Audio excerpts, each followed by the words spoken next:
Should knitting be more financially accessible?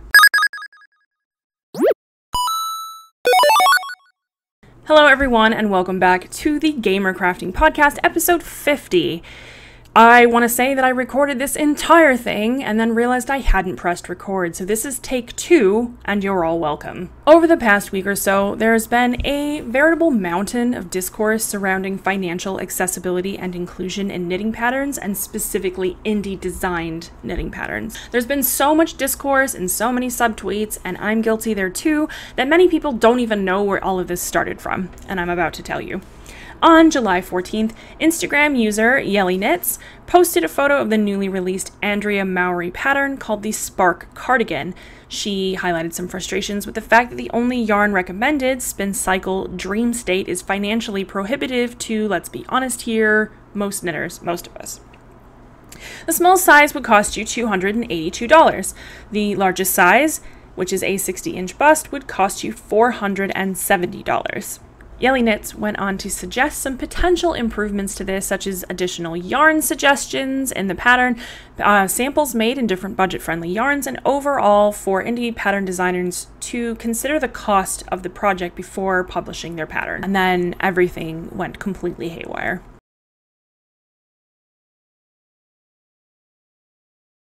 First off here, I'm going to hold my hands up and say that I am someone who can sometimes struggle with understanding why other people don't enjoy research as much as I do.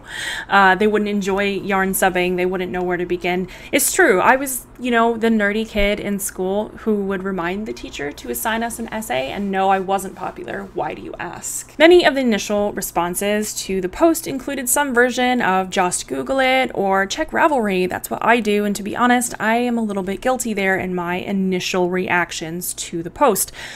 As someone who has never, no, not even once, used the recommended or sample yarn for a pattern, I thought that it was an odd request. I've used the Yarn Sub website, which is a very good resource. I've hunted around for yarns with a similar average tension, but I didn't really use Ravelry because that's not a place I spent much time other than just purchasing a pattern even before their recent changes. And here's the thing, those recent changes, that's linked to all of this. The issue of asking for additional information on yarn requirements or suggestions is linked with the recent Ravelry overhaul that left it inaccessible to so many people. If we're going to say that we're inclusive, and then we have to start making allowances for the fact that a huge swathe of our knitting and crochet friends can't access what many would agree is probably the best resource for yarn subbing and seeing how others used the different yarns. Because we're not all visual people. I can't imagine what a project would look like in sometimes more variegated or different yarn, and I know others have that issue as well. I can look at a skein of yarn and I can read the skein of yarn. I can know roughly what it's going to look like knitted up, on common gauges. So, whether it was knitted as a garment or whether it was made to be socks, basically. You can sort of vaguely picture whether something is going to pool, whether something's not going to pool, whether it's going to be micro striping, so on and so forth. I can look at a skein of yarn and know that. But when it comes to, but that's also my job. I dye yarn for a living. That's my job to know that. I don't expect everybody to know that when they're looking at a skein of yarn, to know what it's going to look like knitted up.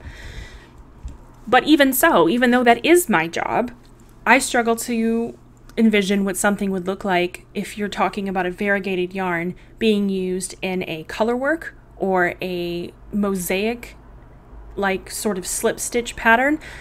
I do struggle to imagine what that would look like because my brain is not very visual that way. I struggle to imagine what something would look like. So being able to look at other people's projects in other yarns, if I was considering on using a different yarn, would be helpful for me.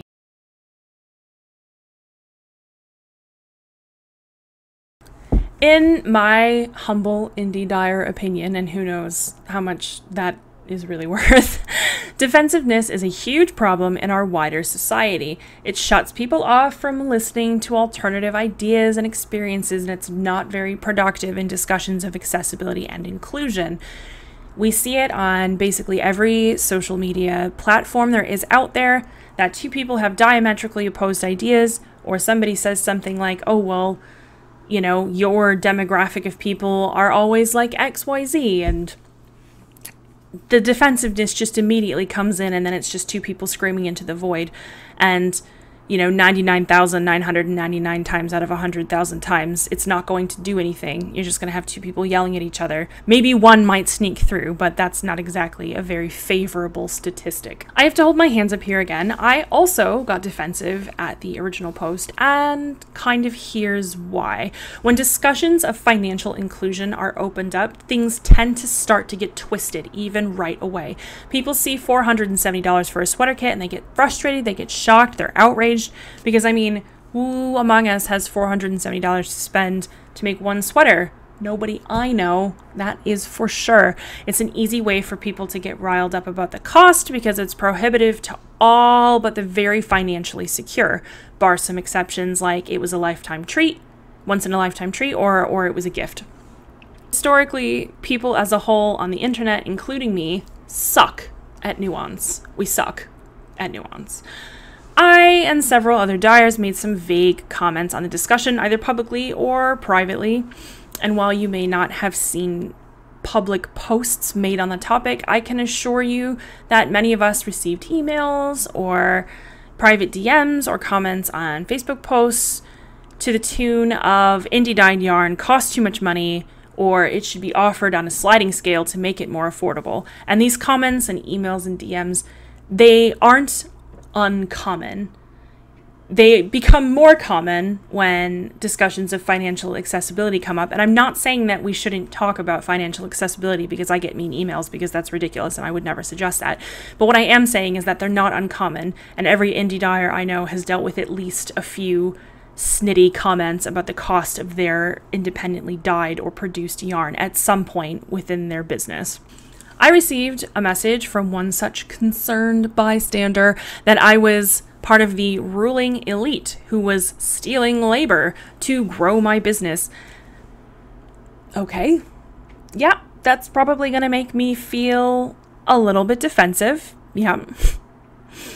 To be clear, the original post that Yelling It's made said nothing about yarn being too expensive or that indie yarn should be financially accessible.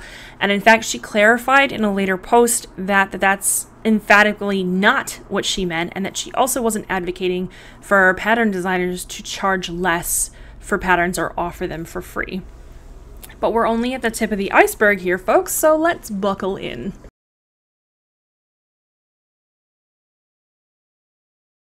Let's talk a little bit about the history of knitting patterns.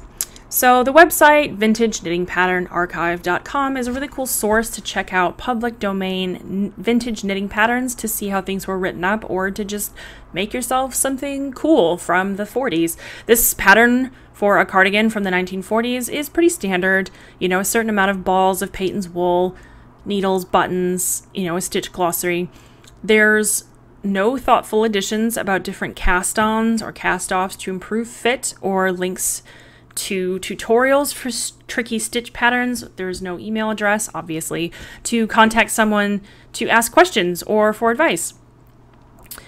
Obviously, I'm not trying to say that, oh, well, we've come far enough, so we're done now. I'm just saying this because I happened to see some comments on the internet the other day that said we should write patterns the way they used to be when they gave more information, and I'm just pointing out that that's not really the case. We give a lot more information now in patterns, at least with knitting and crochet. I can't speak for sewing or anything else, than used to be the case 80 odd years ago. In many cases, knitting patterns from big yarn houses are still like this. Although now there's at least someone you can try to contact for errata, but you probably will be waiting a couple of weeks at best for a reply.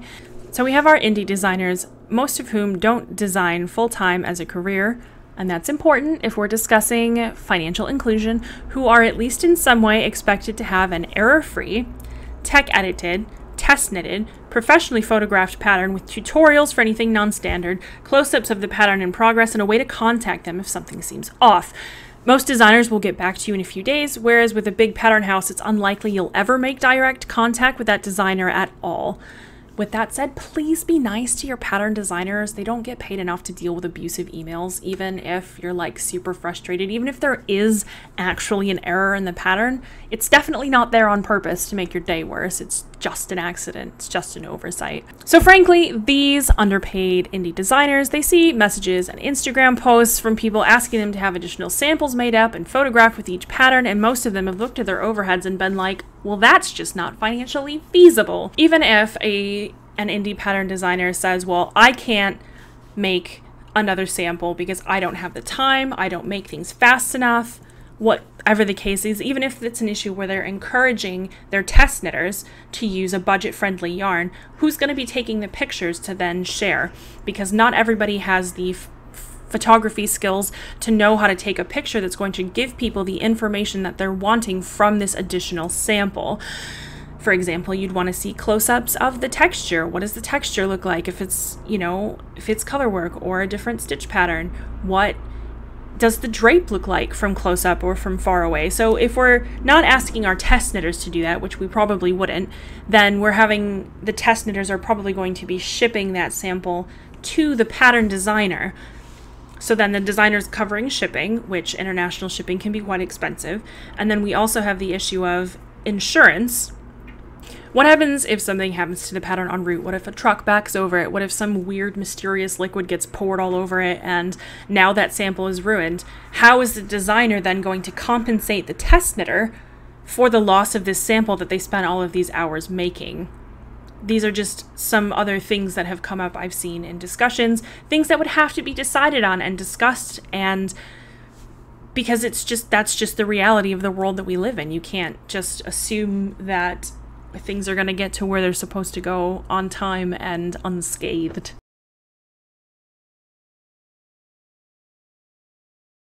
Most designers that I know are hesitant to suggest a yarn that they haven't themselves knitted or crocheted with, or even more specifically, knit or crochet that pattern with specifically.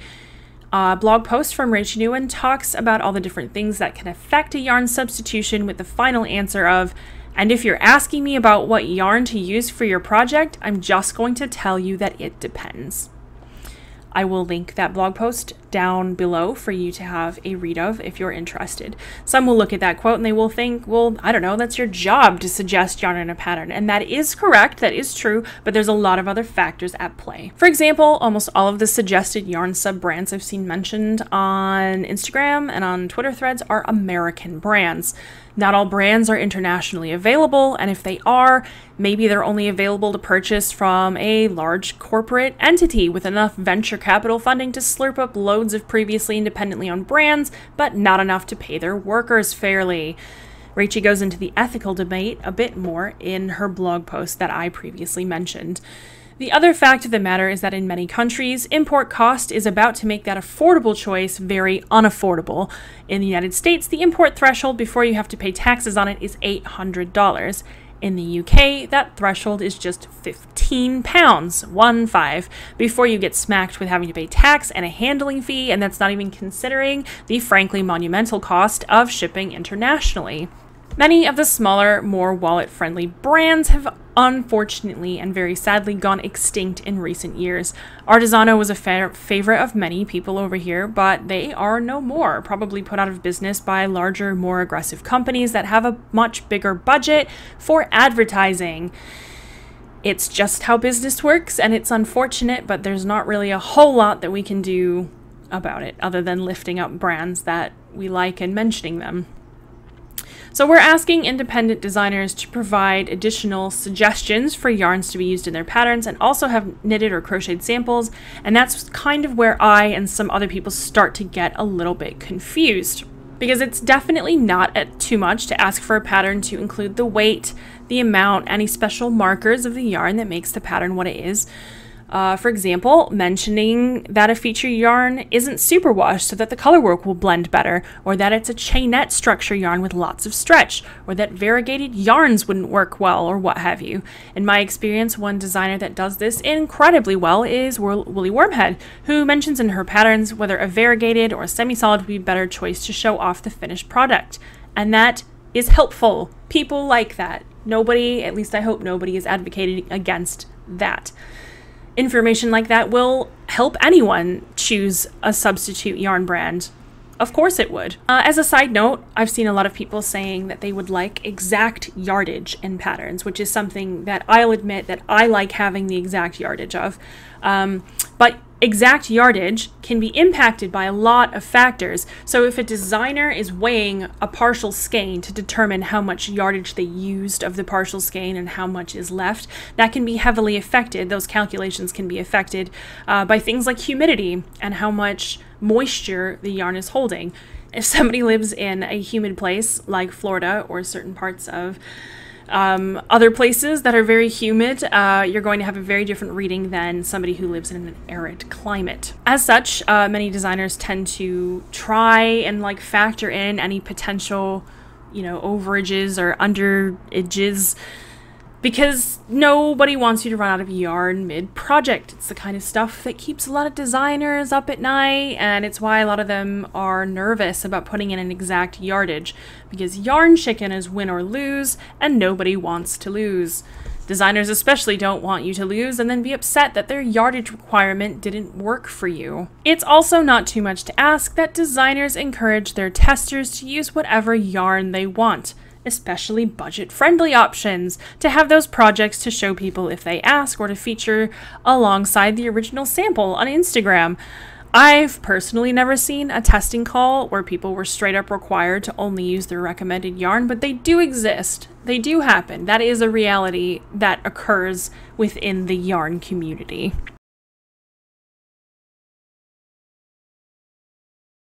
In many cases, indie dyers will pair up with indie designers for pattern releases. It can be a very valuable symbiotic relationship that organically doubles your marketing and means that the designer, who again probably isn't making their money only from designing, isn't shelling out money for the yarn for every pattern they want to design, which I will admit is probably part of the issue with not considering the cost of the project when they're making the pattern because they got the yarn for free.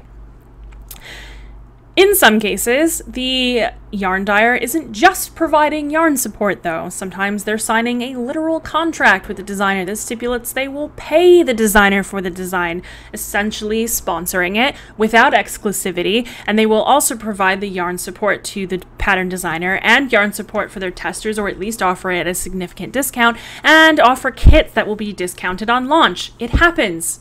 It's not uncommon. We can absolutely discuss how that impacts the issue of financial accessibility, because obviously it does, but let me just say, as an indie dyer who wouldn't be upset at the inclusion of other yarns in a pattern I provided yarn support for because I am essentially a bleeding heart leftist with an agenda, I can't speak how others might feel about a pattern they sponsored, also including yarn recommendations from companies that are largely owned by rich dudes who don't know the first thing about how to actually knit or crochet. Some of those dudes even openly mock their crafting audience, and yes, I've been in those meetings, and no, I can't say who said it because I am a small, easily crushed business when faced with legal teams of multinational corporations, and that's all I will say about that. Some have suggested indie designers own up to getting yarn support, and honestly, I think that's fine. Most of us know that it's happening anyway. It's not even an open secret. It's just common knowledge if you're running around in circles with designers and dyers. I also think that in some cases, the mysterious cloud-covered contracts people sign with each other might be potentially part of the problem here when the yarn is at that kind of price point, as I mentioned a few minutes ago. Spin cycle yarns, the ones who are featured in the pattern in question, started as a kind of collective with dyers and spinners, and pretty soon after they launched, demand wildly outstripped their capabilities to keep up. They now dye and spin yarns through a mill that they themselves staff. Dyeing fibers different colors and then plying them together to make these super unique yarns is an expensive process. If we agree that everyone who makes a living in the yarn industry deserves a fair wage, which they do, that's not up for debate, then their yarns are fairly priced, and that's the end of that discussion. And that brings me to my next point.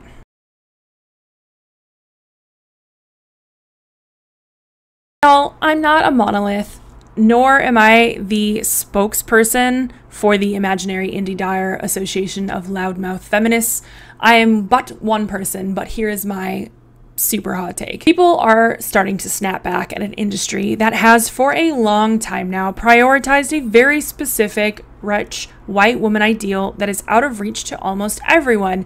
It's aspirational, toxic positivity at its worst, with the buy now, consume culture of capitalism burrowing its way into a craft that should exist to be the antithesis of that. Crafting is slow.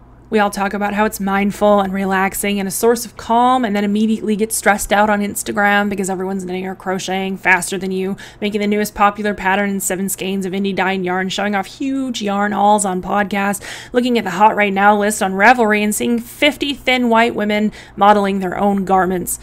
Some of us are tired. We get tired that our beloved craft has been co-opted by the worst of the consume culture to get clicks and favorites and money in the bank, even if that money in the bank isn't that much really, because traditionally female work is undervalued, which is a huge part of this issue, but that rant isn't going to fit into today's podcast. Indie designers have a lot asked of them that frankly isn't asked of large yarn houses, and that's what I always find so strange about Yarn Discourse TM. It's rarely, if ever, these large yarn companies that get demands for them to do things differently, and certainly not in the volume we've seen on Instagram with indie pattern designers.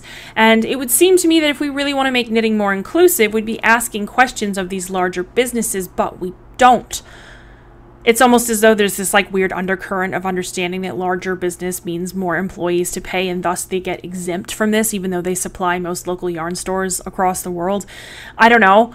I've been told that some knitting magazines do get heated letters when they feature higher end commercially produced yarn, but again, that's the editor dealing with the heat, not the yarn company. People see it as an obvious absolute that a yarn house would create patterns that feature their yarn in order to, you know, sell their yarn. And yet I've seen comments this week calling for a blanket ban on yarn support from indie dyers in order to make having additional yarn suggestions more attainable outside the pressure of a dyer who provided yarn support, which is just, it's ridiculous. It's ridiculous. And there are some dyers who are also designers. Lola of Third Vault Yarns is a dyer and a designer. Verity of Truly Hooked is a dyer and a designer. For those of us who don't really enjoy designing or aren't amazing at it, you know, we can't just like shell out a load of money to have something designed for us that we can then have exclusivity for forever. That's hella expensive and out of the range of most small businesses. So if you're not somebody who can dye and design your own stuff, well, then you have to have collaborations with designers. Otherwise, like, that's the only option, other than like deciding you want to learn to design for yourself and giving up on everything else and just immersing yourself in a vortex of stress trying to learn how to design when you know that you're already not good at it. Some of the most, you know, popular yarn brands aren't really far off from indie dyed or indie produced yarn prices, and yet somehow I don't think that they're getting emails that say that they should be ashamed of themselves for their prices. I don't know, maybe they are, but it's certainly not as public. Out of curiosity, I went and looked at a cost for a sort of similar multicolored cardigan made in yarn from one of these brands, and the cost was between like $175 and $250 to knit. And while that's still a far cry from the Spark cardigan by Andrea Mowry, let me just like real quickly just to highlight that their sizing, and the sizing of most big yarn brands, runs extra small to extra large, and that's it. They don't really care about the discussion around size inclusivity because they don't want to pay for the additional grading of the sizes and the additional tech editing, despite the fact that us fatties buy more yarn. Seems straight up fat phobic, but alright. To the closing arguments, I guess.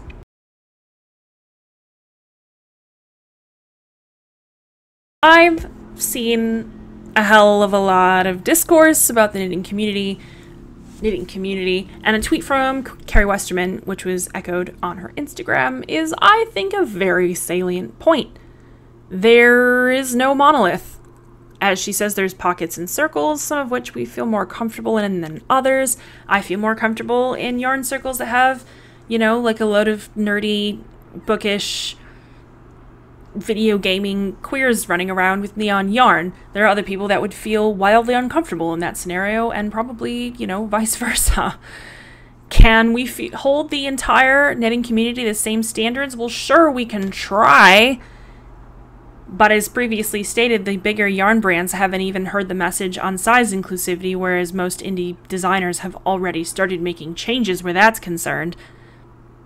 But we also have to remember that there's a lot of people that have never even heard of Ravelry, much less engage in discussions on Instagram, which is still not a great place for this stuff to take place, especially in Instagram stories, which are wildly inaccessible. But okay. If we want a more inclusive space, wherever that space is for you, then yes, we do have to keep advocating for that.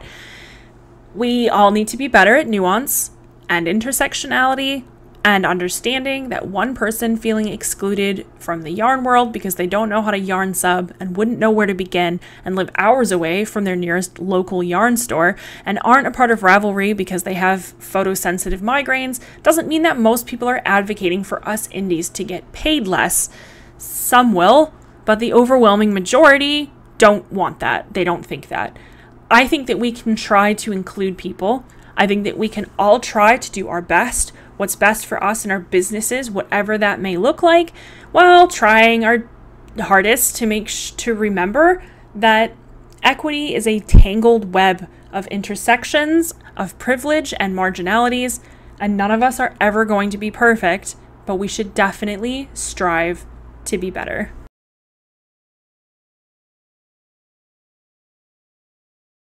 That's it for me today. I hope that you enjoyed this video about the yarn discourse TM from the last week or 10 days or so. Please do like and subscribe, especially if you're new here. And please feel free to drop a comment down below with your thoughts about any of this, but please do keep it civil because I don't want to be moderating down there with a big old ban hammer. Thank you so much for watching and for dropping by and for listening to me ramble for about 30 minutes about my thoughts on the matter. I know that I went on some kind of weird diversions there, but without a whole extra day for me to really dig down deep into the research of this, I'm afraid that's what you're going to get for this week because podcasts are very time-consuming to put together. I even put a clean shirt on for you all, so that's how much I love you. Like I said, please do like and subscribe. I will be doing, I think, a sort of condensed week vlog next week because I had a few people asking me about that. And yeah, so hopefully I will show you that next week. I will show you what my week has looked like. And that's all I've got. Thanks so much for watching. I will catch you next time.